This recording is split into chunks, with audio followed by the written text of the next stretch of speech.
Here's the box that my Orgreenic Flip Jack came in, and yes, I know it says it's a pancake maker. So why am I about to demonstrate how it can be used for omelets? Well, actually it can be used to cook anything that requires flipping around, and that opens some new possibilities in your kitchen. Another thing you'll get if you think outside the box is that even though the promo features say it doesn't need oil or butter, it doesn't mean you can't use either or both for flavor. So after letting the temperature come up to cooking temp, I start with a dab or two of butter, swirl it around to coat the surface before adding the onions.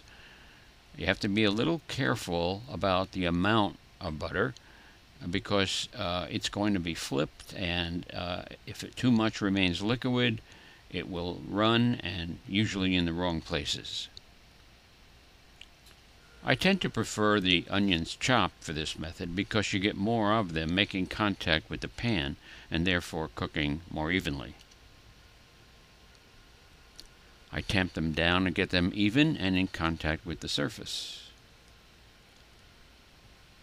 Over a medium to low flame, I look for the onions to soften with a little darkening to get the flavor from the onion that I like before adding the egg. The transparency of the egg tells you that this is an egg white omelet, which I do because of the very high cholesterol contained in the yolk. Unfortunately, you lose a lot of the egg flavor, but the veggies and seasoning can make up for it. Since I like my eggs to be fully cooked and not runny, I found that about 3 minutes on the first side is about the right cooking time at the number of 2 flame setting on my range, which gives me time to brew my coffee.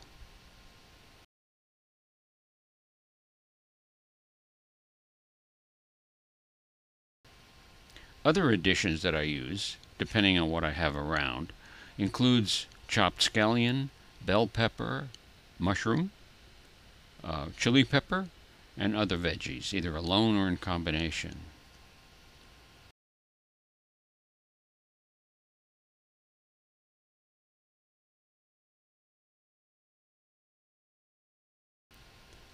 Before I flip the omelet, I add my favorite seasoning. Stir it into the still liquid egg white, and whatever other ingredients, this time I add some chopped tomato. With the first side done, it's time to flip, so I close the lid. What I try to do in flipping is raise it up swiftly and then flip, trying to use gravity to keep the omelet in place. Once I get it back down over the flame, I move it around just to make sure the whole omelet has dropped to the lower pan.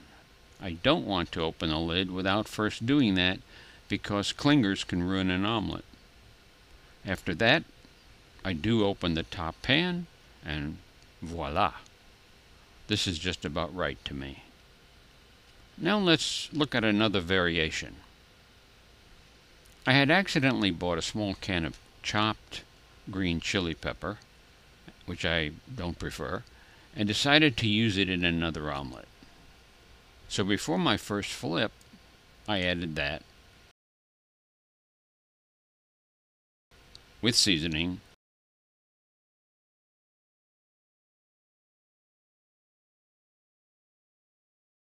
and again fresh tomato.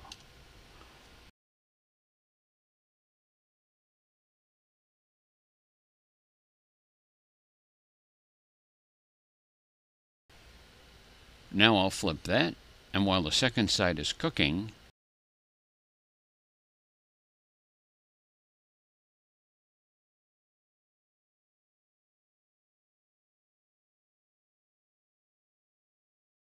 I add some delicious cheese and close the lid. By the time the second side is cooked, the cheese will be fully melted, and I'll have my version of a flipjack chili relleno, Orgreenic style. All I need to do now is turn the heat off, slide the omelet onto my plate, and enjoy.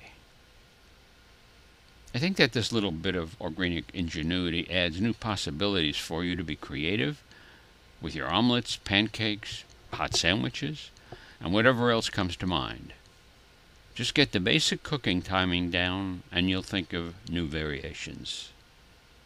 Happy flipping and bon appetit!